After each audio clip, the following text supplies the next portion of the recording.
ಘಟನಾವಳಿ ಬೇಡ ಕೇಳಲಿ, ಬಟ್ ಪ್ರಶ್ನೆ ಸರಿ ಇಲ್ಲ. ಯಾವುದು?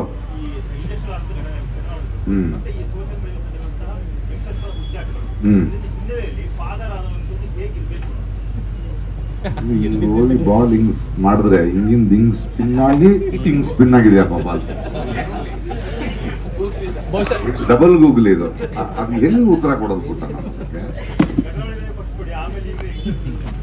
ಘಟನಾವಳಿಗಳು ಎಲ್ಲ ಮಾತಾಡ್ತಾ ಇದ್ದಾರೆ ಒಂದೂವರೆ ತಿಂಗಳಿಂದ ಅಲ್ವಾ? ಸೊ ನಾವೇನ್ ಮಾಡೋಣ ಅಂದ್ರೆ ಸ್ವಲ್ಪ ಚೇಂಜ್ ಮಾಡೋಣ. ನೀವು ದರ್ಶನ್ ಬಗ್ಗೆ ಮಾತಾಡ್ಬೇಕು, ಸೂರಜ್ ರೇವಣ್ಣನ ಬಗ್ಗೆ ಮಾತಾಡ್ಬೇಕು, ಪ್ರಜ್ವಲ್ ರೇವಣ್ಣನ ಬಗ್ಗೆ ಮಾತಾಡ್ಬೇಕು, ಯಡಿಯೂರಪ್ಪನವ್ರ ಬಗ್ಗೆ ಮಾತಾಡ್ಬೇಕು ಅಲ್ವಾ?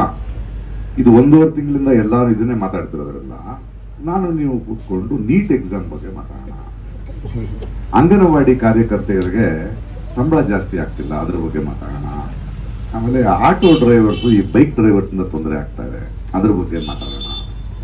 ಈ ಸರ್ಕಾರಿ ಶಾಲೆಗಳಲ್ಲಿ ಬಿಸಿ ಊಟ ಅಡಿಗೆ ಮಾಡ್ತಾರಲ್ಲ, ಅವ್ರು 100,000 ರೂಪಾಯಿ ಸಂಬಳ ತಿಂಗಳಲ್ಲಿ, ಅವಳು ಕದಿದೆ ಏನ್ ಮಾಡ್ತಾಳೆ, ಅದ್ರ ಬಗ್ಗೆ ಏನಾದ್ರು ಮಾತಾಡೋಣ.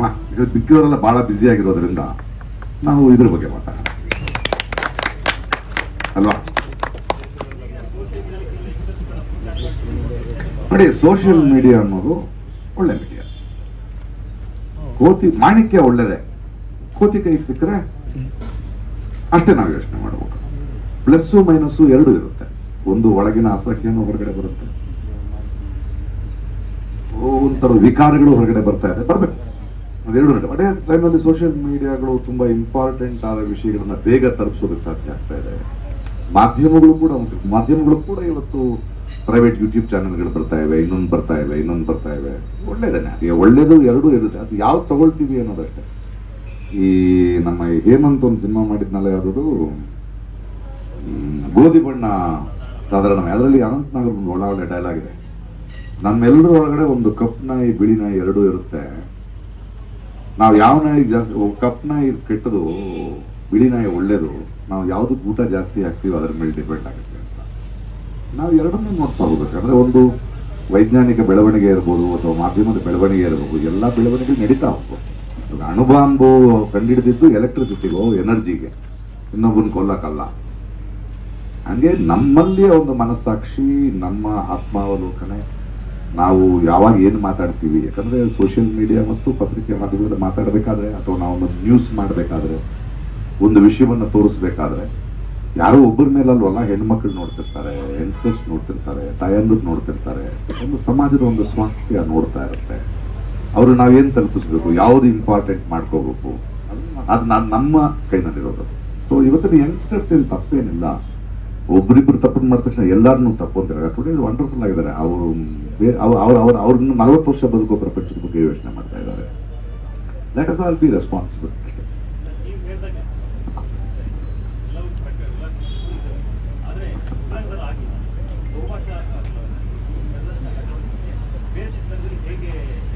ಬೇಡ ಅದು ಅಂತೀನಿ ನಾನು. 1.5 ತಿಂಗಳು 2 ತಿಂಗಳ ಎಲ್ಲರೂ ಮಾತಾಡ್ತಾ ಇದ್ದಾರೆ. ನಾನು ನೀನು ಬೇರೆ ವಿಷಯಗಳನ್ನ ಮಾತಾಡಿ ಅದಕ್ಕೂ ಫೋಕಸ್ ತಗೊಂಡ್ಬರೋಣ ಅನ್ನೋಣ. ಕ್ರಿಕೆಟ್ ಟೀಮ್ಗೆ ಅವಾರ್ಡ್ ಕೊಟ್ಟರು, ಪಾಪ ಹೆಣ್ಮಗಳು ಇವಾಗ ರಸ್ಲಿಂಗ್ ಅವಾರ್ಡ್ ತಗೊಂಡ್ ಬಂದಿದ್ದಾಳೆ. ಅದ್ರ ಬಗ್ಗೆ ಯಾಕೆ ಮಹಾಪ್ರಭುಗಳು ಟ್ವೀಟ್ ಮಾಡ್ತಿಲ್ಲ, ಅವ್ರಿಗೇನ್ ಮಾಡ್ತಿಲ್ಲ, ಅದನ್ನ ಬಗ್ಗೆ ಮಾತಾಡೋಣ ಜೀವನದಲ್ಲಿ ಅಲ್ವಾ? ನಾವು ಅಂಗನವಾಡಿ ಬಗ್ಗೆ ಮಾತಾಡೋಣ, ನಮ್ಮ ಬೇರೆ ಬೇರೆ ವಿಷಯಗಳಿವೆ, ಅದ್ರ ಬಗ್ಗೆ ಮಾತಾಡೋಣ. ಯಾಕಂದ್ರೆ ಅದಕ್ಕೆ ಮಾತಾಡೋ ಇಷ್ಟು ಜನ ಇದ್ದಾಗ ನಾವು ಸ್ವಲ್ಪ ಡಿಫ್ರೆಂಟ್ ಆಗಿ ಫೋಕಸ್ ಶಿಫ್ಟ್ ಮಾಡೋಣ.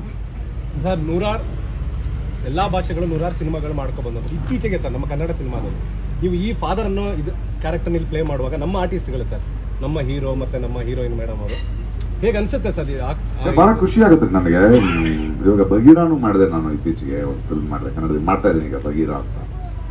ನನಗೆ ಯಂಗ್ಸ್ಟರ್ಸ್ ಬಹಳ ಇಷ್ಟ. ಯಾಕಂದ್ರೆ ಅವರ ಪ್ರೆಷರ್ಗಳು ಬಹಳ ಇದೆ, ನಮಗೆ ಅಷ್ಟು ಪ್ರೆಷರ್ಗಳು ಇರಲಿಲ್ಲ. ಅವರಿಗೆ ಕಾಂಪಿಟೇಷನ್ ಜಾಸ್ತಿ ಇದೆ. But they are wonderful and all of them are growing ತಾನೆ. ಅಂಡ್ ಪ್ಲಸ್ ಈಗ ನಾನು ಯಾವ ಸ್ಥಿತಿಯಲ್ಲಿ ನಾನೇ ಮತ್ತೆ ಕಲಿಬೇಕಾದ ಪರಿಸ್ಥಿತಿಲಿದ್ದೇನೆ. ಯಾಕಂದ್ರೆ ಇವತ್ತಿನ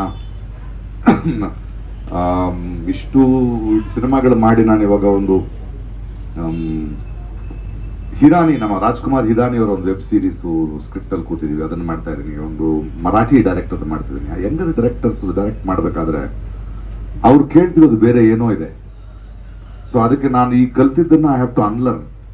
ಮತ್ತೆ I have to relearn their languages, their beautiful and ಭಾಳ ಸೂಕ್ಷ್ಮವಾಗಿ ಭಾಳ ಕಷ್ಟಪಡ್ತಾರೆ, ಕಲಿತಾರೆ.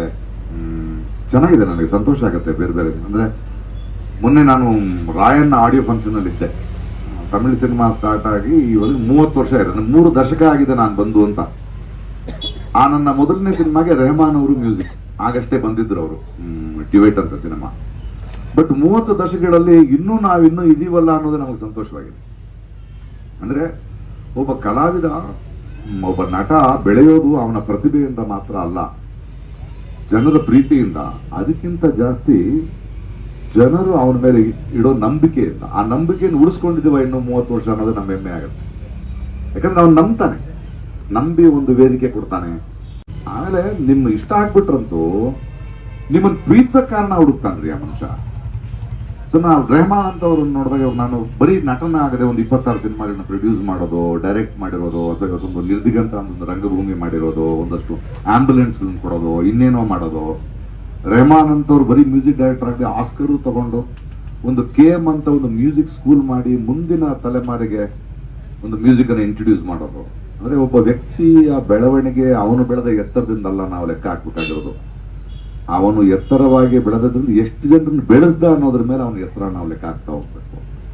ಸರ್, ಯಾಕೆ ಈ ಪ್ರಶ್ನೆ ಅಂತ ಹೇಳಿದ್ರೆ, ಇವತ್ತಿನ ಒಂದು ಸ್ಟಾರ್ಗಳನ್ನ ನೋಡೋದ್ರೆ, ಹೀರೋ ಆಗಿರ್ಬೋದು, ಹೀರೋಯಿನ್ ಆಗಿರ್ಬೋದು, SSTV ಸಿನಿಮಾ ಜಗತ್ತಿನ ಕ್ಷಣ ಕ್ಷಣದ ಸುದ್ದಿಯೊಂದಿಗೆ.